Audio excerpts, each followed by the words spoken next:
Well, if you remember your calculus days, there is actually a pretty powerful method that not only tells you how such approximations, not only tells you that such approximations actually converges to a derivative, it also tells you what's the remaining term, right? That's called Taylor series.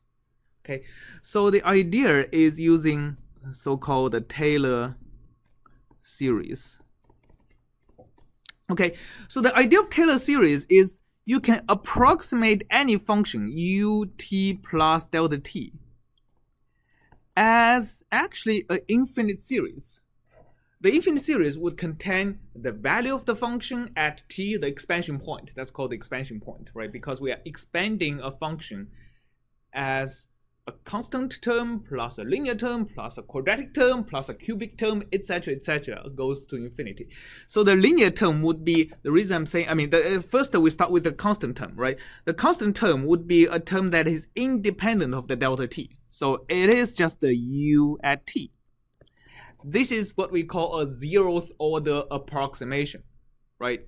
It is a zeroth order because well, the approximation error doesn't really depend on delta t.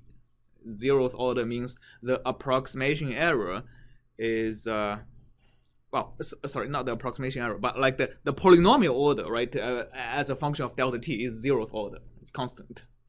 And the linear term, is the first order expansion is adding up the first term, is add the du dt times delta t. Here, whenever I say a derivative, the du dt, it is the du dt at the expansion point at t, right? So that term itself, the du dt, is independent of delta t, right? So the whole dependence of this term to delta t is linear.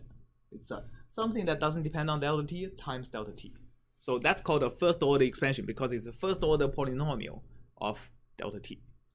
I mean, in calculus, you probably started by studying the expansion of u of x, right? And you expand at 0. So the first term is going to be u at 0. The second term is du dx at 0 times x, right? That's going to be your linear term, etc. But here, we are just expanding the same function at t, right? I mean, you can do a change of a variable. Of course, you can say another function f is defined, f of x, f of delta t is defined as u at t plus delta t, right? You can do all the change of variables and you go back to your calculus book.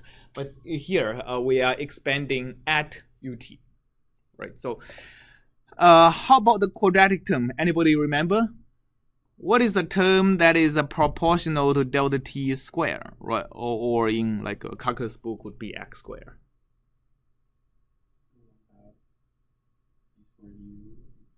Yes, it first of all has the second order derivative of u, and it's going to be half, okay? Right? This is because when you draw it, it's quite interesting to draw. When you draw the Taylor series, it's basically going to be like this, right? You have the axis of t, and you are basically expanding this at, let's say this is actually at t equal to a particular t. Let's say this is at t. You are expanding this function, this arbitrary function like this, and here is your delta t. Okay, so then what you're saying is I have a constant term approximation that's just equal to the value of the function at t. So the black line is my zeroth order approximation. It's just the first term. I'm going to ignore all the linear term, quadratic term, and everything else. That's going to be a very crude approximation, right? Now, what's a better approximation? A better approximation is I'm going to make a linear function. Now the linear function would intersect with the constant function at delta t equal to 0. And then what's the slope? Well, the slope, the best that I can do is I want to have the slope to coincide with the slope of the actual function. So the first order approximation is something like this, right? This is my first order approximation. As you can see, when delta t is small, it's actually a better approximation to the function.